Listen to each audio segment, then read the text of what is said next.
আসসালামু আলাইকুম। সুন্দর একটা পরামর্শ নিয়ে আসছি আপনার জন্য ফেসবুকের কথা। আপনি আমার ভিডিও দেখতেছেন মানে ফেসবুক আপনাকে কি বলতেছে এই জিনিসগুলো আপনি জানতে পারতেছেন। তাই ধৈর্য সহকারে মানে কথাগুলো শুনুন। ফেসবুক আপনাকে কি বলতেছে জানেন? যে আপনি কোন ধরনের ভিডিও তৈরি করবেন। ওই ধরনের ভিডিও আপনি তৈরি করবেন যে ধরনের ভিডিও দেইখা মানুষ কি করবে ওই ধরনের ভিডিও তৈরিতে উৎসাহিত হবে। তাহলে এবার বুঝুন যে আপনাকে কোন ধরনের ভিডিও তৈরি করতে হবে। অর্থাৎ যে ধরনের ভিডিও অন্য কেউ তৈরি করে নাই, আপনিই তৈরি করতেছেন এবং ওই ভিডিও দেখার পরে যে ভিডিওটা আপনি তৈরি করলেন ওই ভিডিওটা দেখার পরে অন্য মানুষ কি করবে এই ধরনের ভিডিও তৈরি করতে আগ্রহী হবে।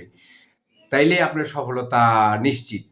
ধন্যবাদ। এরকম সুন্দর পরামর্শ পেতে অবশ্যই ফলো দিবেন। আর হ্যাঁ, ভিডিওটা শেয়ার করতে ভুলবেন না। আসসালামু আলাইকুম।